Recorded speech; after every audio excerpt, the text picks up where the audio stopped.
ओवैसी साहब को इसलिए चुन लो कि वो तुम्हारे सुलह करा सके। अखिलेश यादव अगर इस एग्जिट पोल पर ही यकीन कर लें, वो मान जाएं इस बात को कि हम उनको नुकसान पहुंचा रहे हैं।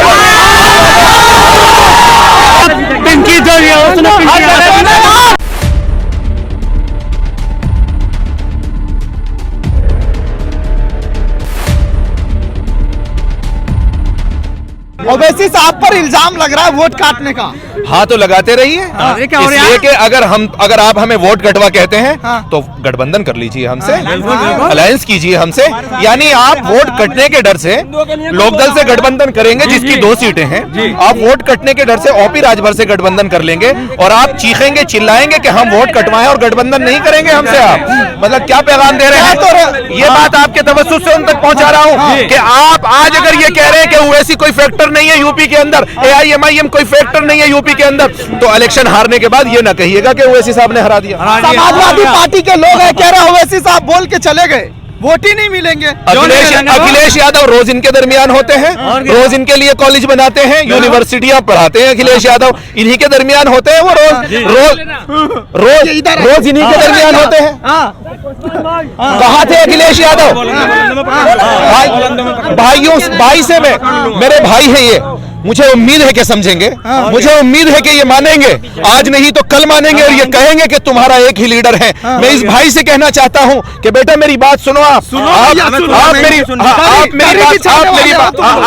नहीं, मैं ये नहीं कहता, मैं दरी बिछाने की बात नहीं करता और आपके दिल आजारी की बात नहीं करता, लेकिन आप मुझसे मुखातब होइए और जरा मेरी बात सुनिए। जब आप किसी गांव से आते हैं, आप किसी खानदान से ताल्लुक रखते हैं, जब आपके खानदान की आपकी लड़ाई हो जाती है तो किसी एक घर वाले को, बड़े को कहते हो कि जाओ जाकर के इस झगड़े की सुलह कराओ और फैसला कराओ। सारे के सारे नहीं जाते, एक नेता जाता है, तो कम से कम ओवैसी साहब को इसलिए चुन लो कि वो तुम्हारे सुलह करा सके, वो तुम्हारे फैसले करा सके। सुलह कराने के लिए आए थे क्या कराने आए थे? सुलह कराने के लिए, बेदार करने आए थे। आप बता रहे हो ना, आप बता रहे हो। क्या नाम है? मेरा नाम मोहम्मद अयाश। अरे तो ओवैसी साहब को वोट दो ना, फिर क्यों जा रहे हैं? क्या खासियत है, क्या खासियत है? किस खासियत मैं बताता हूँ क्या खासियत है। खासियत मैं बताता हूँ, खासियत क्या है। अखिलेश यादव खामोश होता है, वो गूंगा होता है NRC और CA पर। मेरे नौजवानों पर गोलियां चलती हैं, मेरी कौम के नौजवानों को गोलियों से भूना जाता है। अखिलेश यादव खामोश होते हैं, ये बोलता है NRC और CA का बिल पेश होता है, असदुद्दीन ओवैसी बिल फाड़ता है। और मेरी बात सुने, खासियत की बात करते हैं आप, खासियत की बात करते हैं आप। सेकंड देंगे मुझे? बोलो। 1 सेकंड देंगे? मैं बुला लो, बोलो ना,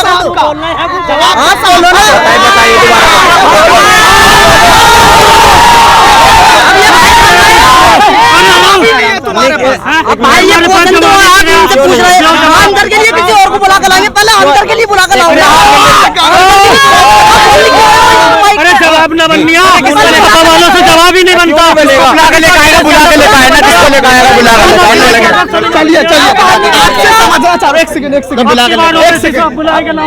पोल आ रहा है, उसमें कहा जा रहा है आप अखिलेश यादव को नुकसान पहुंचा रहे हैं। हाँ, अखिलेश यादव अगर इस एग्जिट पोल पर ही यकीन कर लें, वो मान जाएं इस बात को कि हम उनको नुकसान पहुंचा रहे हैं। मुसलमान वोट तो अगर नुकसान पहुंचा रहे हैं तो नुकसान पहुंचने के डर से तुम लोकदल से गठबंधन कर रहे हो, हमसे कर लो। हम चीख रहे हैं और चिल्ला रहे हैं कि हम तुम्हें हरा देंगे अगर तुमने हमसे गठबंधन नहीं किया तो।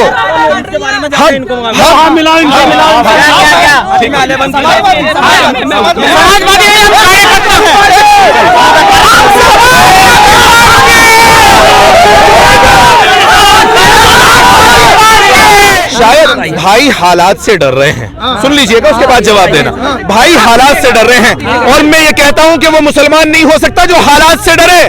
हालात को बदलना मुसलमान की जिम्मेदारी है। बात सुनिएगा मेरे भाई, आपने कहा कि अखिलेश यादव जीत जाएंगे और असदुद्दीन ओवैसी साहब वोट काटने के लिए आ रहे हैं। यही कह रहे हैं ना कि असदुद्दीन ओवैसी साहब वोट काटने के लिए आ रहे हैं। भाई आज तक इन्होंने, लोकदल इनसे अलग हुई तो इन्होंने उसको वोट कटवा नहीं कहा क्योंकि उसका नेता भी हिंदू था। अच्छा, मायावती से अलग होके भीम आर्मी बन जाएगी, उनमें से भीम आर्मी बन जाएगी, भीम आर्मी बन जाएगी तो भीम आर्मी को आप वोट कटवा नहीं कहेंगे, आप बीजेपी का एजेंट नहीं कहेंगे। लेकिन अगर कोई एक मुस्लिम नेता खड़ा होगा, एक मुस्लिम नेता खड़ा होगा और मुस्लिम नेता अपनी लीडरशिप की बात करेगा तो ये सारे के सारे इसको वोट कटवा कहेंगे। ये सब बात है, ये आने वाले हैं, वैसी बात है, ये हिंदू मुस्लिम करने वाले हैं, ठीक है। हमारे हैं हिंदुस्तान बीजेपी की टिकट है, वैसे सिर्फ बीजेपी की टिकट है और कुछ नहीं है। यहाँ समाजवादी का जनाधार है, समाजवादी पार्टी जीतेगी। दलालों की नहीं आता, हम पिंक यादव 1 लाख वोटों से जीतेगी। मुजफ्फरनगर का दंगा हो, दलालों का मुजफ्फरनगर का दंगा किसने